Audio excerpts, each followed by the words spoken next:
राम, ओ राम बेटा, जरा जल्दी बाहर तो आ। तनिक जरूरी काम है। क्या हुआ बापू, सुबह सुबह गला फाड़े जा रहे हो? अरे तुझे पता है, रामू काका की गुलबिया वापस ससुराल से पीहर आ गई। रामू काका की बेटी का नाम गुलाबो था, पर प्यार से सब उसे गुलबिया कहते थे। क्यों, इस बार क्या बात हो गई? पता नहीं, पर कह रहे थे ससुराल वाले बहुत मारे हैं बिटिया को। अरे जल्लादों घर ब्याह दिया बेटी को। पिछली बार भी मारपीट कर छोड़ गए थे, पर क्या करें, समाज की दुहाई देकर रामू काका वापस ससुराल छोड़ आए थे।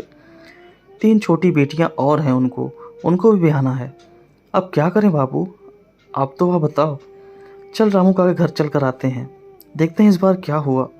ऐसा कहकर राम अपने बापू बिशन लाल को रामू काका के घर की तरफ लेकर चल पड़ा। रामू काका का घर ज़्यादा दूर नहीं था। दोनों जल्दी ही रामू काका के घर पहुंच गए। वहां जाकर देखा तो रामू काका बाहर खाट पर सिर पकड़े बैठे हैं और काकी रो रही हैं। घर में मातम जैसा माहौल है। बिशन लाल जी ने रामू काका से पूछा, भाई रामू, क्या बात है? सुना है गुलाबी वापस आ गई। बहुत मारे हैं उसके ससुराल वाले उसको। हाँ, कल रात को ही उसका पति यहाँ छोड़कर गया है। बहुत बुरी तरह मारे हैं हमारी बिटिया को। आंखों में फिर भी शर्म लिहाज नहीं। क्यों मारा? कारण तो बताओ। कुछ तो बोला होगा वह बेशरम आदमी। हाँ, कह रहा था जब काम ढंग से करना आ जाए और सास और पति का लिहाज करना आ जाए तब भेज दियो। अच्छा, जरा बुलवाना गुलाबो बिटिया को तो, तनिक उससे बात करनी है। रामू काका ने अपनी बिटिया को बाहर बुलाया। जब गुलबिया बाहर आई तो उसे देखकर बिशन लाल और रामू दोनों सकते में आ गए। आंखें सूजी हुई, चेहरे पर चोट के निशान, हाथ और गले पर नीले निशान पड़े हुए। देखकर बहुत ही गुस्सा आया, पर खुद को संयमित रखकर बिशन लाल ने कहा, क्या हुआ बिटिया, इस तरह क्यों मारा? गुलाबो चुप रही। उसे इस तरह चुप देखकर बिशन लाल ने उसके सिर पर हाथ रखा और बोला, बिटिया ताऊ लगता हूँ तेरा, तू मुझे तो बता इस तरह क्यों मारा? बिशन लाल के मुंह से अपने लिए प्यार भरे शब्दों को सुनकर गुलाबो का रोना छूट गया। रोते हुए बोली, ताऊ जी क्या बताऊं, जल्लाद हैं वो लोग। छोटी छोटी बातों पर बहुत मारते हैं। बहू नहीं नौकरानी समझते हैं। अगर कुछ बोलूं तो मारने लगते हैं और कहते हैं तुझे ब्याह कर किस लिए लाए हैं। यह सब कब से चल रहा है? ब्याह कर गई थी तब से ऐसा ही बर्ताव करते हैं। दूसरे दिन सुबह सुबह ही कमरे में आकर सासू माँ ने चांटा मार दिया और बोली कि तेरे होते मेरी बेटी काम कर रही है, शर्म नहीं आती? बेचारी सुबह सुबह काम में लगी है और तू यहाँ कमरे में बैठी हुई है। तेरे ससुर ने कुछ कहा नहीं? क्या कहेंगे, बेबी के सामने जबान नहीं चलती। दोनों माँ बेटे अपनी मनमानी करते हैं। अब की बार क्या हुआ?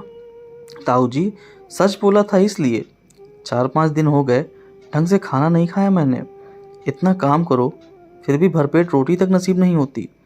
रोटी ज़्यादा बन जाए तो सुनने को मिलता, अपने बाप के घर से लेकर आई थी क्या? और कम पड़ जाए तो कोई ज़रूरत नहीं है अलग से बनाने की, दिन भर रोटी तोड़ती रहती है। एक टाइम भूखे रह जाएगी तो मर नहीं जाएगी। इंसान हूँ, जानवर नहीं। बस यही बोला कि दिन भर काम करती हूँ, कम से कम रोटी तो खाने को दे दिया करो। उस पर दोनों माँ बेटे ने मिलकर मुझे मारना शुरू कर दिया। जब बेहोश हो गई तब जाकर के पीछा छोड़ा। अब बर्दाश्त नहीं होता ताऊ जी। देख गुलबिया, तू चुप है इसलिए वो लोग ताकतवर हैं। अपनी खामोशी को उनकी ताकत ना बना, बाकी तो खुद समझदार है। 10-12 दिन बाद रामू काका गुलबिया को समझाकर वापस ससुराल छोड़ आए, पर इस बार गुलबिया पूरी तरह से तैयार थी। अब जो बहू मार खाने के बाद भी दूसरी नहीं बल्कि तीसरी बार भी लौटकर आ गई हो, ससुराल वालों को तो अपने आप ही बहाना मिल जाता है उसे परेशान करने का। दूसरे दिन गुलबिया ने खाना बनाया तो खाने में नमक कम है। इस बात को लेकर उसकी सास ने चिल्लाना शुरू कर दिया। गुलबिया ने नमक लाकर रख दिया और कहा कि माँ नमक कम है तो नमक डाल लीजिए। सुनकर सासू जी और ज़्यादा भड़क गई। कहने लगी कि ज़्यादा ही जबान चलने लगी है। आने दे मेरे बेटे को, बताती हूँ, सारी अकड़ निकाल जाएगी।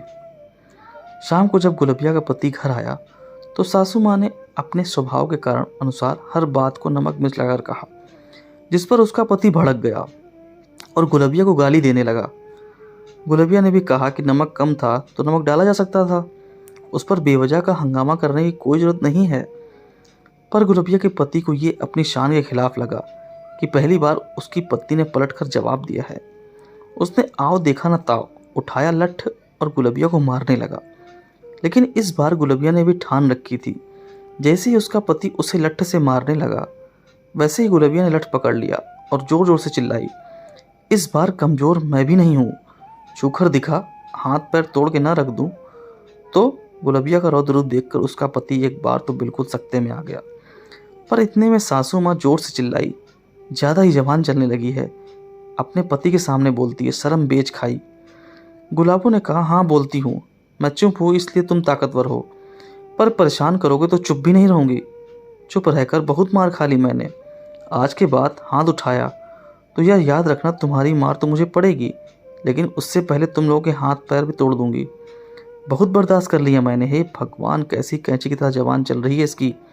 इसके बाप को तो बुला ज़रा, देखे तो क्या सिखा कर भेजा है इसे। हाँ बुलाओ मेरे बाप को। बहुत इज्जत के नाम पर मार खा ली मैंने। मार मुझे पड़ती है, मेरे बाप को नहीं। घाव मुझे मिलते हैं, दर्द मुझे होता है। चाहो तो पूरी पंचायत बुला लो। अब तो मैं बेशर्म हो गई। अब बस और नहीं, मैं मेरी खामोशी को तुम लोगों की ताकत नहीं बनने दूंगी।